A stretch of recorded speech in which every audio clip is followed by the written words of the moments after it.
My name is Moshe Shakit, and I wanted to spend a moment or two discussing my educational philosophy.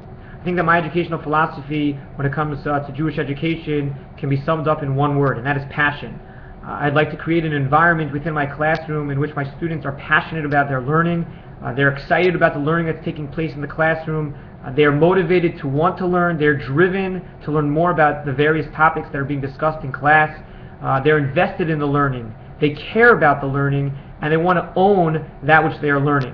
I think ultimately, as Jewish educators, we want our students not just to care about the learning, but to take it to the next level and to internalize that learning, to allow that learning to impact their lives, not just within the confines of our classroom, but to extend beyond the walls of our classroom in terms of intensifying their relationship with God and ultimately elevating their religious observance. As Jewish educators, it is our responsibility to facilitate that environment of excitement, of passion, of learning in a host of different ways.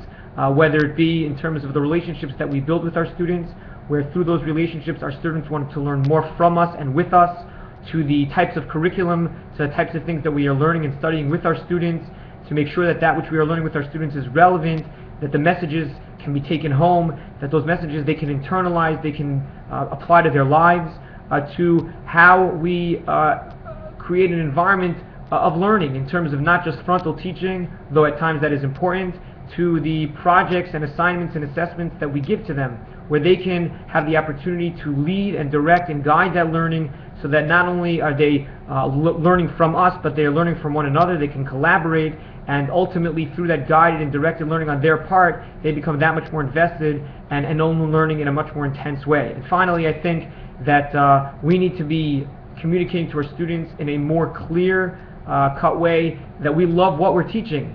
I read recently an article that students can really identify, can really see when teachers are excited about that which they are teaching as opposed to when they're not excited. When they're excited about that which they are teaching, the students can see it, they can feel it, and ultimately it's contagious. They want to learn more from you because they see how excited you are about it. They feel that it's much more authentic because they see the passion in your eyes and the body language in which you are communicating the information. And ultimately, through all of these different modalities, through all of these different ways, they can identify, they can become more excited, more passionate about their learning, and hopefully through that excitement, through that passion, through that drive, the learning that takes place in the classroom is not simply relegated to the classroom, but it can impact their lives not only as teenagers, but as adults, and ultimately cause them to be lifelong learners.